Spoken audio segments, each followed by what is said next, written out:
এর আগে জারণ বিজারণ নিয়ে আর তো কোনো সমস্যা নাই, সমতা এবং অঙ্ক যতগুলো করানো হয়েছে বা যা যা পড়েছি। কোনো প্রশ্ন ছিল কারো?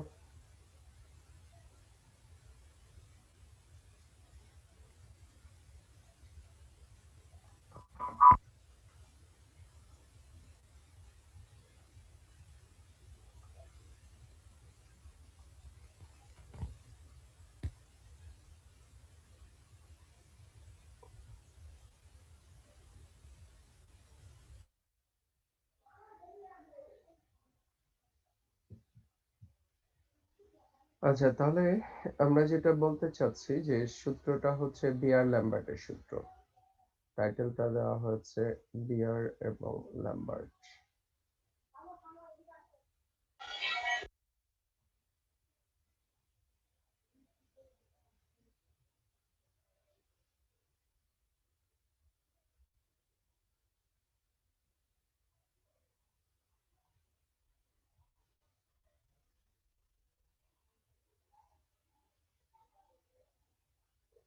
ওকে, তাহলে বিয়ার-ল্যাম্বার্টের সূত্র যেটা আছে এখানে মূলত আমরা দুইটা সূত্রকে জোড়া দেওয়া হয়েছে। একটা হচ্ছে বিজ্ঞানী বিয়ারের সূত্র বা বিয়ারের ধারণা ছিল, আরেকটা ছিল বিজ্ঞানী ল্যাম্বার্টের সূত্র বা ল্যাম্বার্টের ধারণা। তাহলে এই দুইটাকে একত্রিত করলে আমরা পাচ্ছি বিয়ার-ল্যাম্বার্টের সূত্র। একসাথে আমরা বলছি বিয়ার-ল্যাম্বার্টস ল। অনেকটাই সেকেন্ড পেপার চ্যাপ্টার 1 এ যেটা পড়েছিলে যে বয়েল-চার্লসের সমন্বয় সূত্রের মতো। যে বয়েলের সূত্রটা ছিল V1/P, অর্থাৎ এটার প্রযোজ্যতা ছিল গ্যাসের উপরে, যে আয়তন এবং চাপ ব্যস্তানুপাতিক, এবং চার্লসের সূত্র ছিল গ্যাসের উপরে প্রযোজ্য, আয়তন তাপমাত্রার সমানুপাতিক। তাহলে এই দুটাকে জোড়া দিয়ে আমরা বলেছিলাম V1/P into T। এটা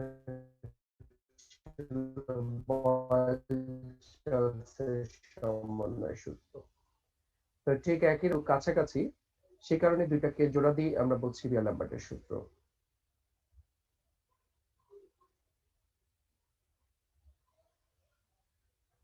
শুনতে পাচ্ছি সবাই? একটু নেটওয়ার্ক স্যার। আনস্টেবল। ওকে, জি নেটওয়ার্ক স্যার। একটু আনস্টেবল আছে, যদি সমস্যা হয় একটু সিগন্যাল দিবে। তাহলে বিষয়টা হচ্ছে এরকম যে তুমি যদি একটা ট্রান্সপারেন্ট মিডিয়াম নাও, মনে করো যে একটা স্বচ্ছ টেস্ট টিউব, তাহলে এই ট্রান্সপারেন্ট মিডিয়ামের মধ্য দিয়ে যদি আমরা আলো পাস করি, তাহলে আলোর উজ্জ্বলতা এদিক দিয়ে যখন ইনপুট দিচ্ছ, উজ্জ্বলতা যতটুকু থাকবে এদিক দিয়ে আলোটা পাস করবে, ট্রান্সমিটেড ইন্টেন্সিটি বলা হচ্ছে। তাহলে এই রেডিয়েশনের উজ্জ্বলতা, তাহলে ইনপুট এবং আউটপুটের উজ্জ্বলতাটা সেম হবে কিনা বলতো, যে ইনপুট এনার্জি না স্যার। সেম না হবে স্যার। না, তাহলে উজ্জ্বলতা বাড়বে না কমবে? স্যার কমবে কমবে অনেক স্যার। বেশি। কমবে। তাহলে কতটুকু কমবে? এটা কি পাত্রের পুরুত্বের ভূমিকা আছে? যে যে কোনো পুরুত্বের পাত্র দিলে কি একই পরিমাণ কমবে, নাকি পুরুত্বের কম বেশির জন্য কম বেশি হবে। স্যার কথাগুলো মাঝে মধ্যে কেটে কেটে যাচ্ছে। বাড়লে ইন্টেন্সিটি বা উজ্জ্বলতা পাচ্ছি, সেই জন্য আমি জিজ্ঞেস করছিলাম শুনতে পাচ্ছ কিনা।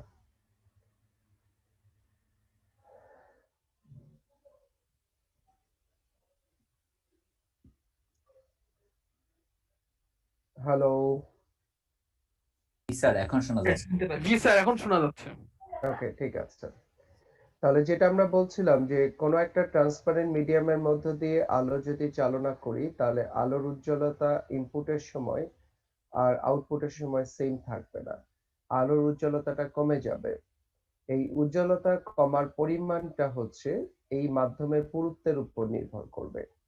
এটাকে আমরা বলছি ল্যাম্বার্টস ল, অর্থাৎ এল তে ল্যাম্বার্টস, এল তে আমরা বুঝি থিকনেস বা মাধ্যমের পুরুত্ব।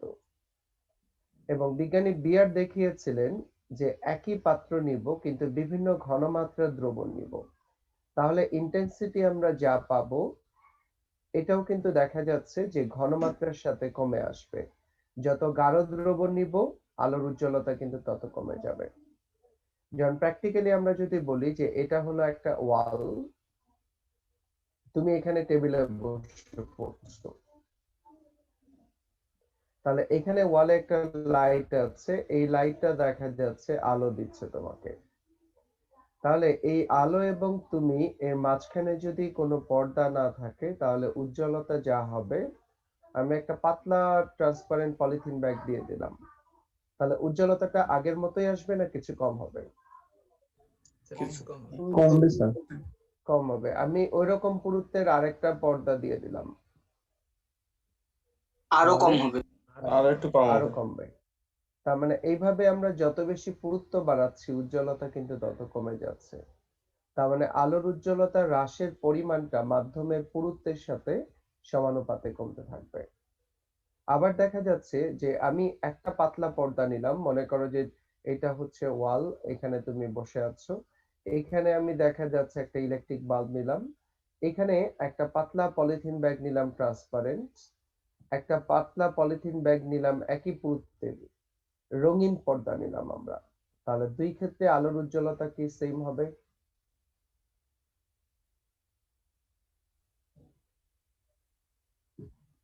দুই ক্ষেত্রে আলোর উজ্জ্বলতা সেম হবে না। তাহলে এটাই আমাদের বিয়ার ল্যাম্বার্টের সূত্রে বলতে চেয়েছে। তাহলে আমরা একটু সূত্রের বিবৃতিটা দেখে নেই। সূত্রের বিবৃতিতে বলা হয়েছে যে কোনো স্বচ্ছ মাধ্যমের মধ্য দিয়ে যদি একটি নির্দিষ্ট ঘনমাত্রার তরঙ্গদৈর্ঘ্যে আলোক রশ্মি প্রবাহিত করি তাহলে মাধ্যমের পুরুত্বের সাথে সাথে আলোর তীব্রতা হ্রাস হয়ে যাবে।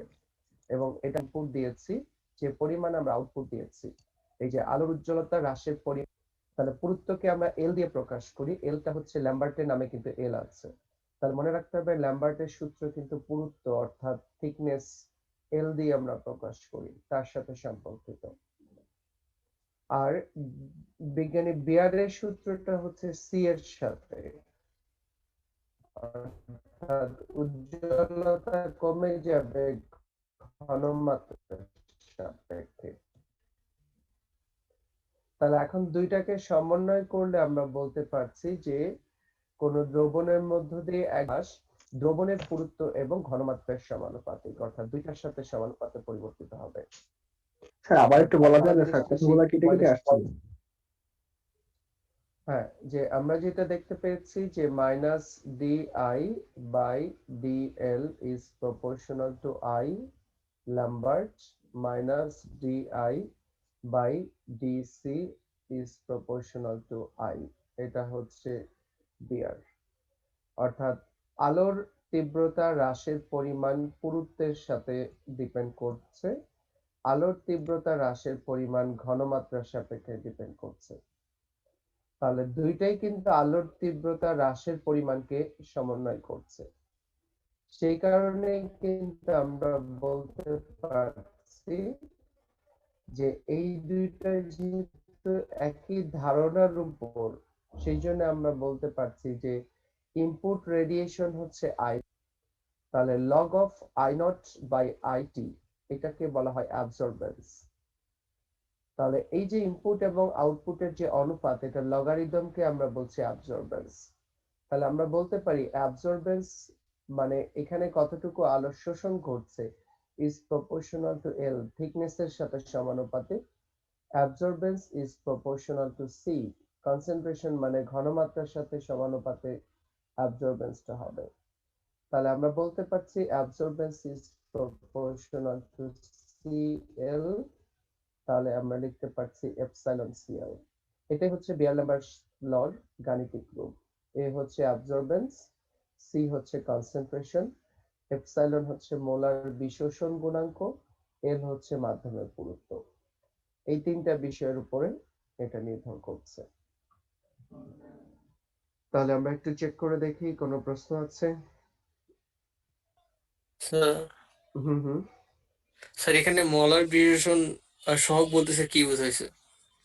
মোলার মোলার বিশোষণ বলতে যে এটাকে আমরা আমরা বুঝতে পারছি যে এটা হলো কাইন্ড অফ সমানুপাতিক ধ্রুবক। যেমন আমরা বলছি যে পিভি ইকুয়ালস টু এনআরটি সমীকরণে কি ছিল যে আমরা যখন হ্যাঁ জি আটটা কিভাবে আসছে একটা কে সমানুপাতিক ধ্রুবক আসছে যেটাকে আমরা মোলার গ্যাস ধ্রুবকে কনভার্ট করেছিলাম।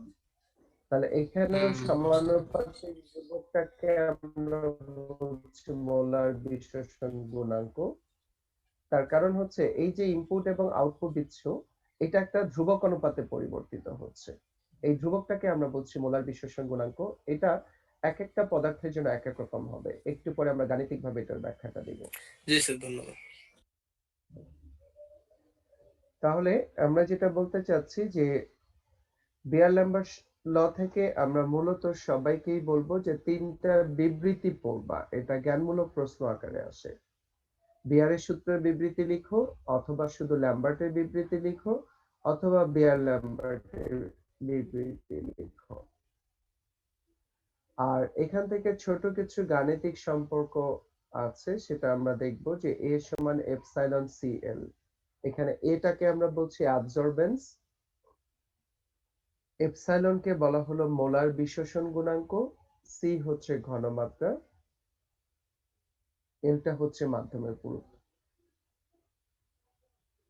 এই তিনটাকে বিবেচনা করে আমরা কিছু গাণিতিক অঙ্ক করব যেটা অনেকটাই পি ইকুয়ালস টু এনআরটির মতো। সমীকরণে বসিয়ে দিলেই আমরা মানটা বের করব। হ্যাঁ 72 মাশফিকুর রহমান বলো। স্যার ম্যাথগুলো কি সিজিএস এককে করতে হবে? এই অঙ্কগুলো সিজিএস এককেই, কারণ এই অঙ্ক কোনো এসআই এককে হয় না আর এই অঙ্কে কোনো স্কেল চেঞ্জ হয় না। এই অঙ্কগুলো সরাসরি অবজেক্টিভের জন্য সূত্রে বসিয়ে তুমি ক্যালকুলেশন করতে পারবে, কারণ অঙ্কের স্টেটমেন্ট গুলো দেখলেই বুঝবে যে এখানে আসলে কোনো রূপান্তরের সুযোগ নাই। যে 1 সেন্টিমিটার দৈর্ঘ্য বিশিষ্ট ইউভি সেল, অর্থাৎ এই যে কাচের পাত্রটার মধ্যে যার মধ্যে নমুনা রেখে পরীক্ষা করা হচ্ছে, মাধ্যমের দৈর্ঘ্য বা পুরুত্ব দেওয়া থাকবে সেন্টিমিটারেই, এটা অন্য স্কেলে থাকে না। অ্যাবজর্বেন্সের মান এত, অ্যাবজর্বেন্সের কোনো একক হয় না। দ্রবণের ঘনমাত্রা কত, এপসাইলনের মান সবসময় সেন্টিমিটারেই দিবে, সেন্টিমিটার ইনভার্স মোলারিটি ইনভার্স। তাহলে এর সমান এপসাইলন সিএল সূত্রে বসিয়ে দিলেই কিন্তু ঘনমাত্রা পেয়ে যাবে। তাহলে অ্যাবজর্বেন্সের মান জানো, এপসাইলনের মান জানো, এল হচ্ছে 1, তাহলে চলে আসবে। অঙ্কটাও তোমাদের প্র্যাকটিসের জন্য রেখেছি যে এল এর মান 1 সেন্টিমিটার, ল্যামডার মান 540 ন্যানোমিটার তরঙ্গ দৈর্ঘ্য দেওয়া আছে। আমরা জানি যে তরঙ্গ দৈর্ঘ্যের অ্যাকচুয়ালি ম্যাথমেটিক্যালি কোনো প্রয়োগ নাই। এপসাইলনের মান দেওয়া আছে, এই যে দেখো সেন্টিমিটার স্কেলেই আছে। অ্যাবজর্বেন্সের মান দেওয়া আছে, ঘনমাত্রা কত। তো অবজেক্টিভের জন্য সরাসরি সূত্রে বসিয়ে এইভাবে অঙ্কগুলো করতে পারবে 1 এবং 2। 3 নাম্বার অঙ্কটাই একটু চেঞ্জ আছে যে ল্যামডার মান এত, ট্রান্সমিটেন্স দেওয়া আছে। তাহলে ট্রান্সমিটেন্স বলতে আমরা বুঝছি যে আউটপুট রেডিয়েশন যেটা, তাহলে ট্রান্সমিটেন্স 80% বলতে আমরা বুঝবো ইনপুট 100 ছিল, আউটপুট 80 আসছে। তাহলে ইনপুট 100 আউটপুট 80 ধরে আমরা ক্যালকুলেশন করে এই সূত্রে মান বসিয়ে হিসাব বের করব।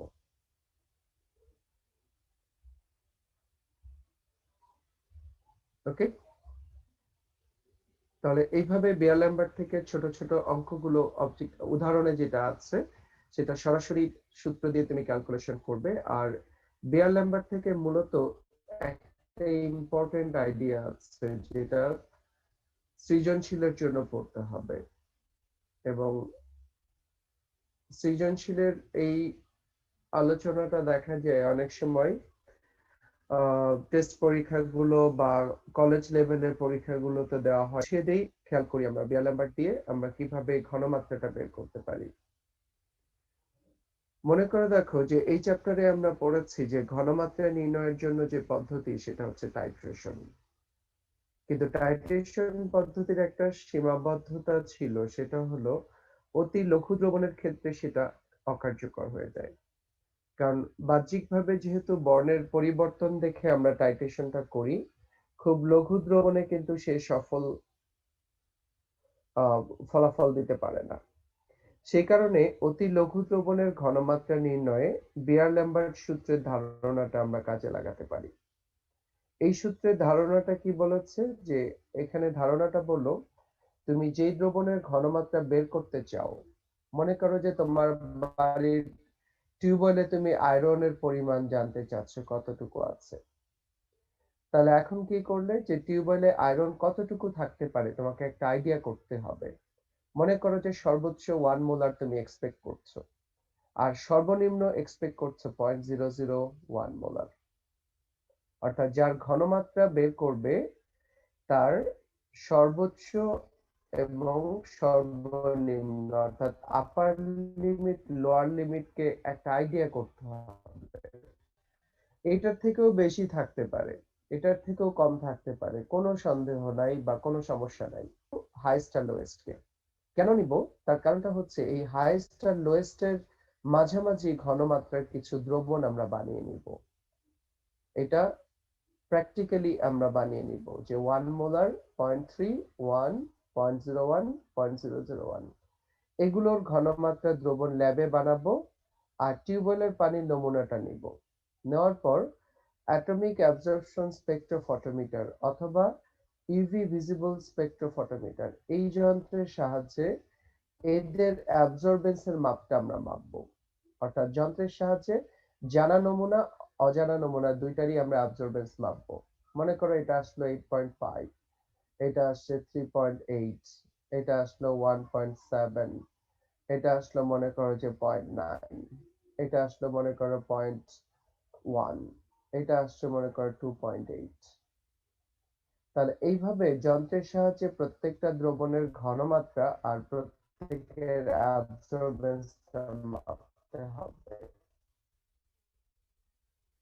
মাপার পর আমাদের সূত্র বলছে A সমান এপসাইলন সিএল সমান সাধারণত যে ইউভি সেলটা ব্যবহার করি এটার দৈর্ঘ্য হয় ওয়াই সমীকরণ মেনে চলে, অতএব ওয়াই বিপরীতে এক্স বসালে মূল বিন্দুগামী সরলরেখা আসবে।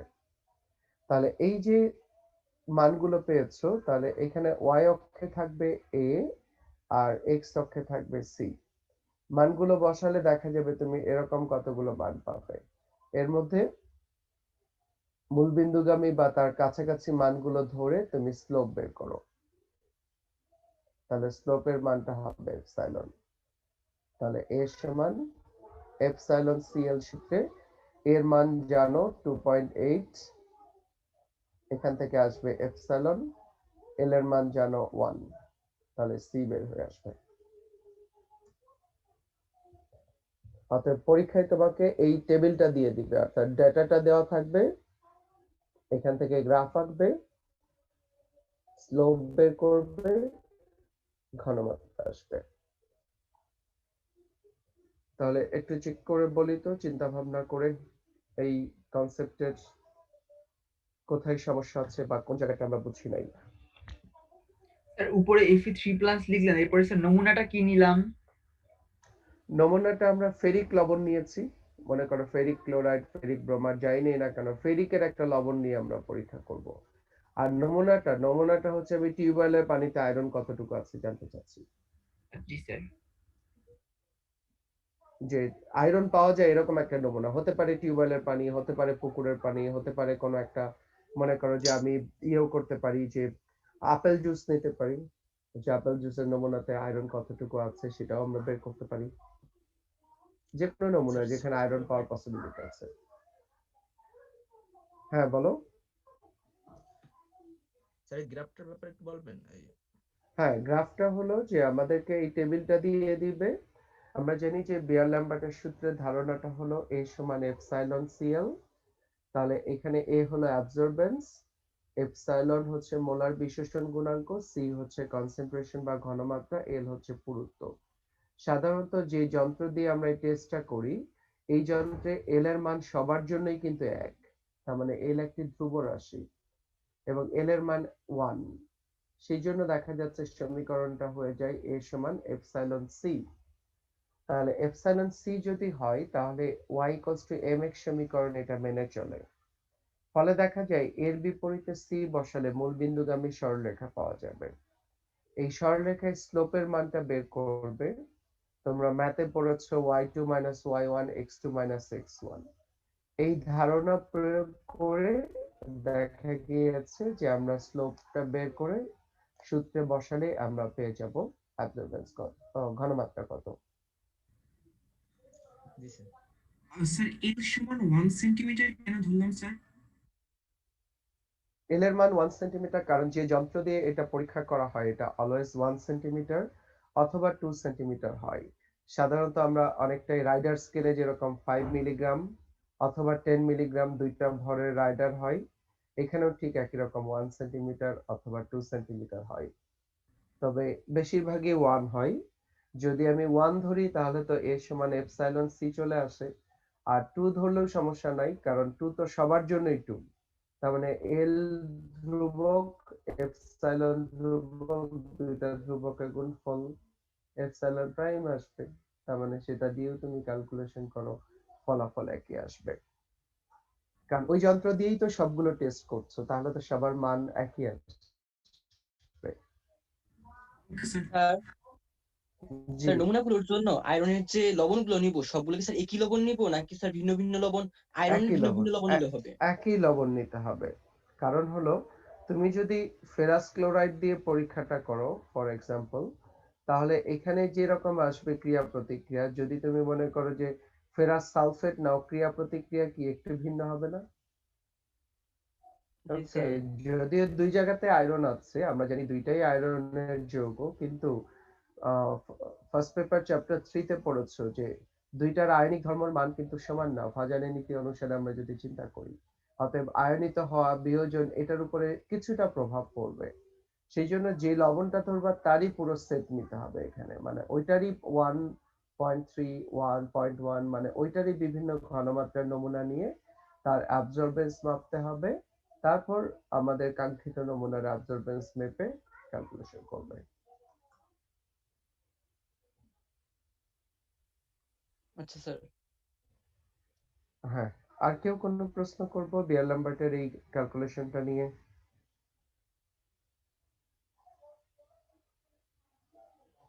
আচ্ছা, স্যার এই এপসাইলন এই ধ্রুবকটার মান এক্স্যাক্টলি স্যার কি কি কি বিষয়ের উপর নির্ভর করে একটু যদি বলতেন। এপসাইলনের মানটা ডিপেন্ড করছে হলো তোমার কোন কেমিক্যালটা, কারণ প্রত্যেকটা মৌলের জন্য কিন্তু এই অ্যাবজর্বেন্সটা আলাদা হবে। তো সেই জন্য দেখা যাচ্ছে যে প্রত্যেকের জন্য এক্সপেরিমেন্টালি এপসাইলনটা বের করে নিতে হবে। এটা কিন্তু আমাদের সেই আদর্শ গ্যাসের আর এর মতো না যে সকল গ্যাসের জন্য আর এর একটা মানই ব্যবহার করব, ব্যাপারটা কিন্তু তা না। কারণ প্রত্যেকটা মৌলের জন্য এরকম ভাবে আলাদা আলাদা ভাবে বিভিন্ন ঘনমাত্রায় অ্যাবজর্বেন্স মেপে গ্রাফ এঁকে তার এপসাইলন নির্ধারণ করে তারপরে তোমাকে অঙ্কটা করতে হবে। এইভাবে এপসাইলনটা নির্ধারণ করতে হবে। স্যার মুখস্থ ভাবে এফি এর ভিন্ন ভিন্ন লবণের জন্য কি এপসাইলনটা ভিন্ন ভিন্ন হবে? খুব কাছাকাছি হবে, এক্স্যাক্টলি ভিন্ন হবে তা না। যেমন মনে করো একটা আসলো 1.09 আর একটা আসলো 1.1, সো এরকম ভেরি নেগলিজিবল ডিফারেন্স। স্যার আর একেবারে একই লবণের ভিন্ন ভিন্ন ঘনমাত্রা দ্রবণের জন্য তো একই হবে না? একই লবণের ভিন্ন ভিন্ন ঘনমাত্রার জন্য একই হবে। এবং এখানেও খেয়াল করে দেখো যে A is proportional to C, মানে অ্যাবজর্বেন্স এবং ঘনমাত্রা কিন্তু সমানুপাতিক। প্রমাণ দেখো যে 1 মোলার 8.5, 0.1 1.7, তার মানে ঘনমাত্রা কমলো, অ্যাবজর্বেন্স কমে গেল। তাহলে দেখা যাচ্ছে এই সম্পর্ক থেকে অজানা নমুনার ঘনমাত্রা কত হবে ম্যাথ করার আগেই কিন্তু তুমি টের পেয়ে যাচ্ছ। কারণ মানটা 2.8, তার মানে কোথায় আছে? এই দুইটার মাঝখানে ঘনমাত্রা। তাহলে এইভাবে তুমি একটা ক্যালকুলেশন করার আগে আইডিয়া পেয়ে যাবে কোন দ্রবণে অজানা নমুনার ঘনমাত্রা সম্ভাব্য কত। তারপর গ্রাফ থেকে তো এপসাইলন যখন আসবে সেটা ব্যবহার করে ম্যাথমেটিক্যালি প্রকৃত মানটা তুমি জানতে পারবে। স্যার স্যার যৌগের কোন বৈশিষ্ট্যের উপর স্যার এপসাইলনের মানটা নির্ভর করে? যৌগের ঠিক না, যে এখানে দেখা যাচ্ছে যে আমরা এই পদ্ধতিতে সাধারণত আয়নগুলোর ঘনমাত্রা নির্ণয় করি, ক্যাটায়ন অ্যানায়ন গুলোর ঘনমাত্রা বের করি। এটার ক্ষেত্রে দেখা যাচ্ছে যে তাদের রাসায়নিক গঠনটা ইম্পর্টেন্ট, যে তার আয়নিক ধর্মটা কতটুকু আছে, এবং মৌলের ইলেকট্রন বিন্যাসটা ফ্যাক্টর, যে অবস্থান্তর মৌল হলে একরকম প্রতিক্রিয়া দেখাবে, সাধারণ S block, P block, D ব্লকের ধাতু হলে অন্যরকম প্রতিক্রিয়া দেখাবে, এগুলো খেয়াল করতে হবে।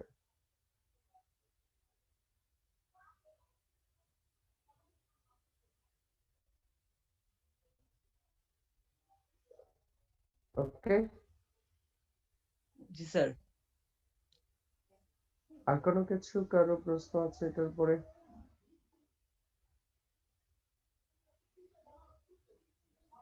না স্যার। ওকে, তাহলে বিয়ার-ল্যাম্বার্টের আইডিয়াটা জানার পরে আমরা এই চ্যাপ্টারের শেষ দিকের 4টা টপিক আছে, আমরা বলছিলাম তোমাদেরকে গতদিন যে একটু রিডিং পড়ে রাখতে, যে এটা সাধারণত অবজেক্টিভের জন্য লাগে, যে AAS অ্যাটমিক অ্যাবজর্পশন স্পেক্ট্রোস্কোপি,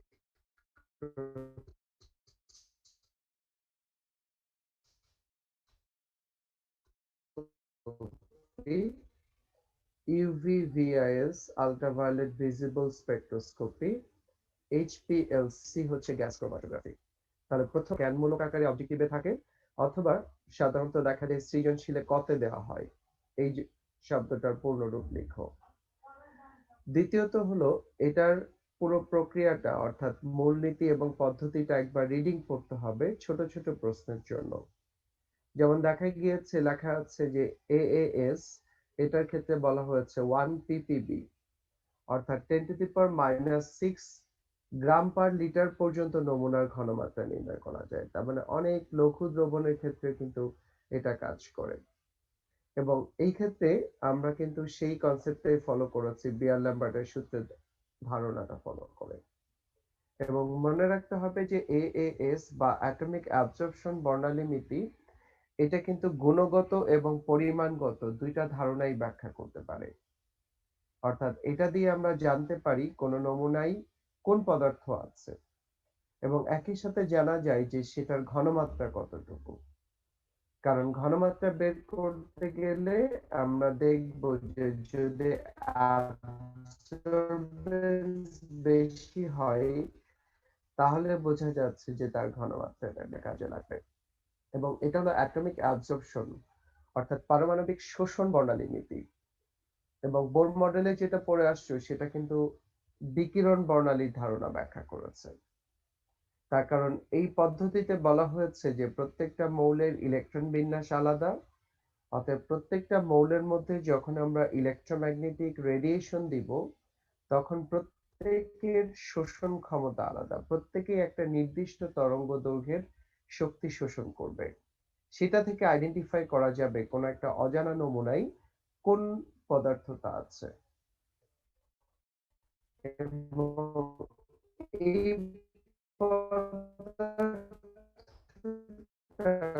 কতটুকু আছে বোঝা যাবে ওই রেঞ্জের কত পার্সেন্টেজ শোষণ করছে, অর্থাৎ I0/IT, অর্থাৎ আমরা যে ইনপুট রেডিয়েশন দিলাম, আউটে আইটির লগারিদম করে আমরা অ্যাবসর্বেন্স কনসেন্ট্রেশন ব্যবহার করে আমরা সেই অজানা নমুনার ঘনমাত্রাও কিন্তু বের করে ফেলতে পারি। তো এটা হলো অ্যাটমিক অ্যাবজর্পশন স্পেকট্রোমিটারের ধারণা। আর ইউভি ভিজিবল যেটা, সেটা হচ্ছে আল্ট্রাভায়োলেট ভিজিবল স্পেকট্রোস্কোপি। এখানে আল্ট্রাভায়োলেট অর্থাৎ অতিবেগুনি রশ্মি অঞ্চল, আর ভিজিবল মানে দৃশ্যমান অঞ্চল, এই দুইটা অঞ্চলের তরঙ্গ দৈর্ঘ্য ব্যবহার করা হয়ে থাকে। যেমন দেখো যে 200 থেকে 750 ন্যানোমিটার তরঙ্গ দৈর্ঘ্যের আলো ব্যবহার করা হয়, এবং এটা পাই ইলেকট্রন বিশিষ্ট অণুর ক্ষেত্রে কাজে লাগানো হয়। তার কারণ দেখা যায় যে এখানে যেহেতু তরঙ্গ দৈর্ঘ্যের মানটা একটু বড় হয়, ফলে শক্তি কিন্তু কম থাকে। এবং এখানে যখন আমরা শক্তি দেই, তখন ইলেকট্রনগুলো হাইয়েস্ট অকুপাইড মলিকুলার অরবিটাল, এরকম ভাবে দেখা যাচ্ছে একটা স্থানান্তরিতে তাদেরকে আমরা চিহ্নিত করতে পারবো। তো এরকম ছোট ছোট তথ্য আছে যেগুলো আমরা বলবো যে একটু বই থেকে রিডিং পড়ার জন্য। আর হ্যাঁ বলো স্যার, লাস্টের স্যার কয়েকটা মিনিট স্যার এগুলো আগে বলবেন। হ্যালো। ঠিক হয়েছে এখন। হ্যালো। হ্যাঁ স্যার শুনতে পাচ্ছি। আচ্ছা, হ্যাঁ বলেন স্যার। হ্যাঁ, আমি লাস্টে যেটা বলছিলাম যে অ্যাটমিক অ্যাবজর্পশনের কথা বললাম, আর ইউভি ভিজিবলের ক্ষেত্রে বলেছি যে এটা সাধারণত অতিবেগুনি এবং দৃশ্যমান এই অঞ্চলের আলোটা ব্যবহার করা হবে। যেমন ফার্স্ট পেপার চ্যাপ্টার 2 তে পড়েছো যে 10 থেকে 380 ন্যানোমিটার এটা হচ্ছে কি অতিবেগুনি, 10 থেকে 380, আর 380 থেকে 780 এটা হচ্ছে দৃশ্যমান। তাহলে এখানে ব্যবহার করছে কত, 200 থেকে 750।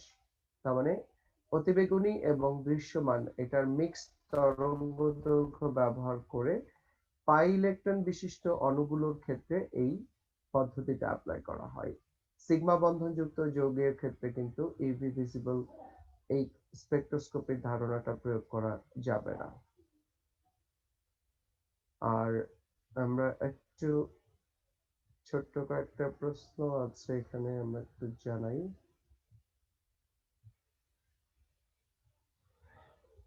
এইচপিএলসি আর জিসি থেকে তারপরে তোমাদের প্রশ্নগুলো আমরা একটু আলোচনা করব।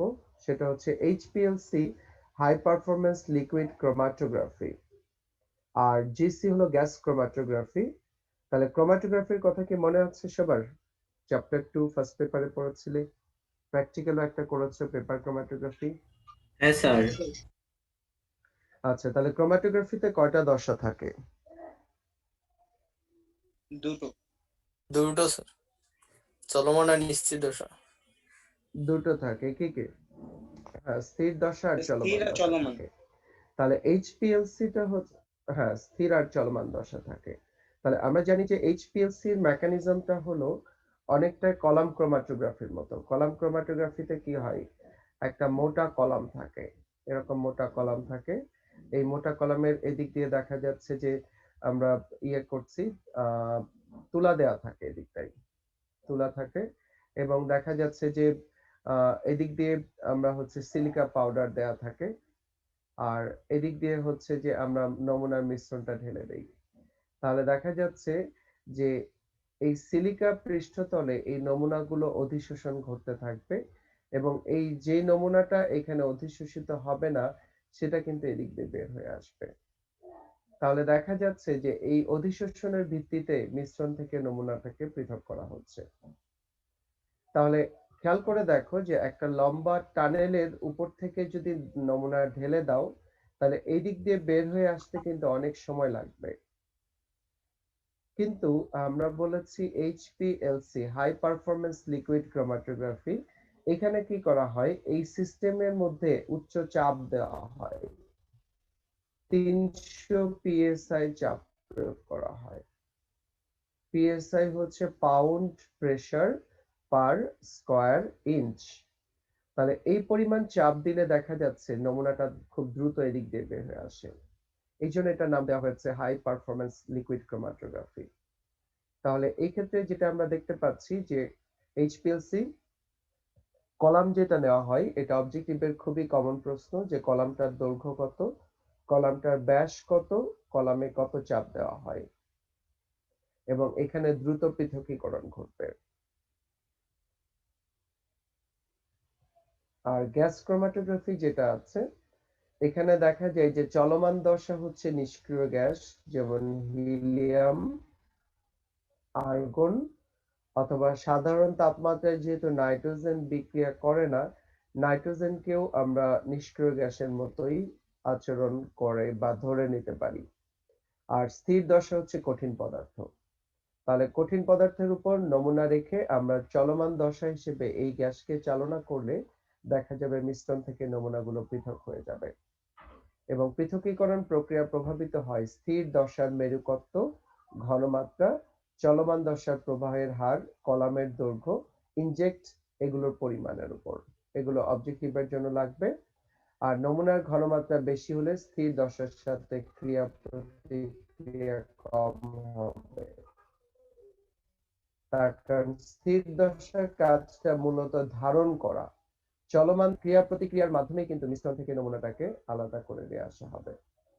তাহলে এইভাবে ক্রোমাটোগ্রাফি পদ্ধতির গ্যাস ক্রোমাটোগ্রাফির কনসেপ্টটা অ্যাকচুয়ালি কাজ করবে। ওকে, তাহলে আমরা HPLC টা আরেকবার একটু বলা যাবে?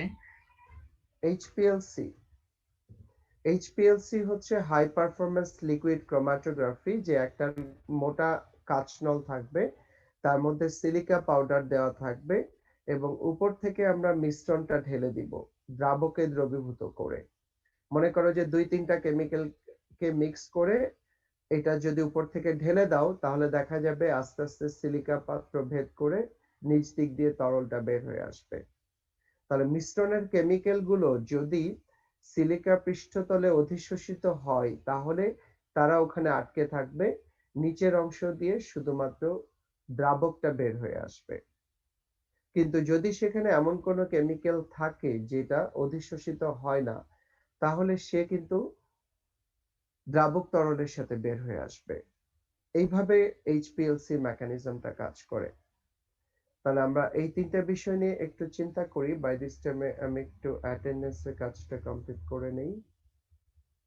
জাস্ট একটু মিউট রাখবো সবাই। শেয়ার স্ক্রিন আছে।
ওকে, থ্যাংক ইউ। আমি একটু অ্যাটেন্ডেন্সটা দেখে নেই। যে রোল নাম্বার 1, 9, 10, 32, 39, 64, 65, 71, 93, 94, 100, 107, 108।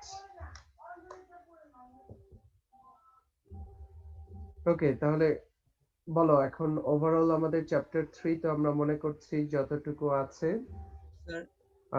সামগ্রিক সারমর্ম যদি আমরা বলি, তাহলে বলা যায় যে বোর্ডে এখান থেকে 2টা প্রশ্ন থাকবে। একটা হচ্ছে মোলারিটি, পিপিএম শতকরা, লঘুকরণ, টাইটেশন, নির্দেশক। এই 5টা টপিকের উপর ভিত্তি করে সাধারণত এক সেট সৃজনশীল প্রশ্ন থাকে।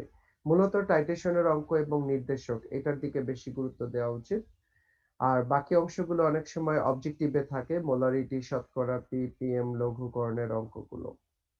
আর দেন দ্বিতীয় হচ্ছে জারণ বিজারণের অংশটা, বিশেষ করে সমতা এবং এই সম্পর্কিত গণনাটা, এই দুইটার উপরে এক সেট সৃজনশীল প্রশ্ন থাকে।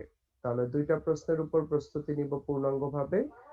আর বাকি অংশগুলো আমরা একটু পড়বো, যেমন লাস্টের দিকে আজকে যেটা আমরা আলোচনা করলাম, বিয়ারের সূত্র, ল্যাম্বার্টের সূত্র, বিয়ার ল্যাম্বার্টের সূত্র, এই তিনটা সূত্রের বিবৃতিটা আমরা ভালো করে পড়বো।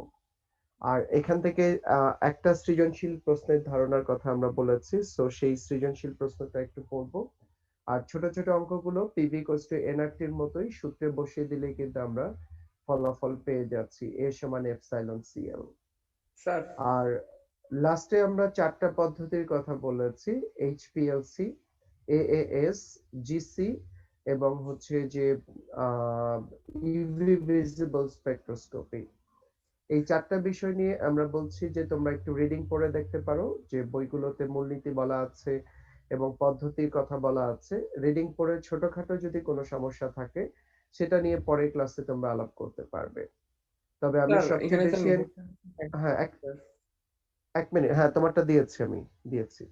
তাহলে আমি যেটা সবচেয়ে বেশি, হ্যাঁ সমস্যা নেই, আমি দেখেছি যে তোমাদেরকে আমরা যেটা এনকারেজ করব সেটা হলো যে এই চ্যাপ্টারের অনুশীলনীটা বের করো, যে তুমি আগে ক্লাসে যতটুকু পড়ানো হয়েছে বইয়ের মধ্যে যা আছে পড়ে কোনো প্রশ্ন থাকলে সেটা লিস্ট করো, আমরা আগামী ক্লাসে ব্যাখ্যা দিয়ে দিব। আর সবচেয়ে গুরুত্বপূর্ণ যেটা সেটা হচ্ছে এক্সারসাইজটাই যাও, সেখানে দেখো যে কি কি প্রশ্ন আছে, গত 5 বছরের বোর্ড প্রশ্নগুলো আছে, উদ্দীপক গুলো আছে, সেগুলো প্র্যাকটিস করলে বুঝতে পারবে যে তোমার প্রিপারেশনটা কতটুকু, সেগুলো সমাধান করতে পারছি কিনা। কারণ থিওরিটিক্যালি বইটা পড়াটা একরকম, প্রশ্নগুলো ফেস করাটা কিন্তু আলাদা। সেটা নিয়ে যদি প্র্যাকটিস করে কোনো সমস্যা থাকে যে না আমি এই অঙ্কটা পারছি না, এই জ্ঞানমূলক অনুধাবন বা এই প্রশ্নগুলো বুঝতে পারছি না, সেটা জানাও, অবশ্যই আমরা সেটা সমাধান করে দেব। আর না হলে আমরা চ্যাপ্টার 4 তড়িৎ রসায়ন দিয়ে আগামী ক্লাস স্টার্ট করব। হ্যাঁ বলো প্রশ্ন। স্যার ইউভিভি স্পেকট্রোস্কোপিতে স্যার এই বন্ডিং ও অ্যান্টি বন্ডিং মলিকুলার অরবিটাল এরকম কিছু লেখা ছিল। হ্যাঁ, যে এটার কারণটা হলো যে এখানে একটা থিওরি আছে, ক্রিস্টাল ফিল্ড থিওরি আছে। এই ক্রিস্টাল ফিল্ড থিওরির আওতায় এটা আমরা ব্যাখ্যা দেই। তবে যেহেতু ক্রিস্টাল ফিল্ড থিওরি আমরা ইন্টারমিডিয়েট লেভেলে পড়ি নাই, সেই জন্য এটাকে আমরা সরাসরি জ্ঞানমূলক আকারে ধরে নিই। অনেকটা তোমরা খেয়াল করে দেখো যে আমরা যখন অবস্থান্তরমূল রঙিন যৌগ গঠন করে তখন আমরা ব্যাখ্যা দিয়েছিলাম কি যে নরমালি তারা ডিজেনারেট থাকে, লিগ্যান্ডের প্রভাবে তারা নন ডিজেনারেট অবস্থায় পরিণত হয়। তাহলে টোটাল বিষয়টা হচ্ছে এরকমই যে স্বাভাবিক অবস্থায় তারা যেভাবে থাকে, যখন আমরা ইউভি ভিজিবল রেডিয়েশনটা পাস করি তখন ইউভি ভিজিবল রেডিয়েশনের সাথে ক্রিয়া প্রতিক্রিয়ার কারণে মলিকুলার অরবিটাল বা আণবিক অরবিটাল গুলো ভেঙে যায়, সেটা দুইটা দলে ভাগ হয়ে যায়। একটা হচ্ছে যে HOMO highest occupied molecular orbital, আর একটা হচ্ছে লোয়েস্ট আনঅকুপাইড মলিকুলার অরবিটাল, অর্থাৎ উচ্চ এবং নিম্ন দুইটা স্তরে বিভক্ত হয়ে যায়। সেখানকার এনার্জির ভিত্তিতে এদের বিকিরণ ঘটবে এবং সেটা দিয়ে আমরা আইডেন্টিফাই করি কোন মৌল সেখানে উপস্থিত আছে। তো আমার কাছে মনে হয় যে আমরা গতদিন অবশ্য বলেছিলাম তোমাদেরকে যে চারটা ইনফরমেশন একটু রিডিং পড়ার জন্য এবং সেটা নিয়ে কোনো প্রশ্ন থাকলে বলার জন্য। তাহলে আমরা কি পড়েছিলাম কিনা? স্যার বন্ডিং অ্যান্টি বন্ডিং এটা স্যার ঠিক বুঝতে পারি নাই। ওকে, বন্ডিং আর অ্যান্টি বন্ডিংটা হচ্ছে মলিকুলার অরবিটাল থিওরিতে দেখা গিয়েছে, আমরা যেরকম বলছিলাম যে সমশক্তি সম্পন্ন অরবিটাল গুলোকে দুই ভাগে ভাগ করা হয়, তাহলে এখানেও দেখা যাচ্ছে যে এই এক্সট্রা এনার্জি বাইরে থেকে দিলে ওই অরবিটাল গুলো উচ্চ এবং নিম্ন দুইটা স্তরে ভাগ হয়ে যায়, সেটাকেই বলছে বন্ডিং অরবিটাল আর অ্যান্টি বন্ডিং অরবিটাল। এটার প্রবলেমটা হচ্ছে আমাদের কাছে যেহেতু molecular orbital theory, crystal field theory এগুলো যেহেতু তোমাদের সিলেবাসে নাই বা পড়ানো হয় নাই অথবা ইন্টারমিডিয়েট বইয়ের কোথাও নাই, সেই কারণেই এখানে আমরা জাস্ট জ্ঞানমূলক আকারেই ধরে নিব যে এই দুইটা ভাগ হয়ে যাবে। ওকে, যে কিছু কিছু জিনিস আমরা বলছি যে জাস্ট রেফারেন্স আকারেই ধরে নিব যে ইউভি রেডিয়েশনটা ইনপুট দিলে এই পরিবর্তনটা ঘটবে।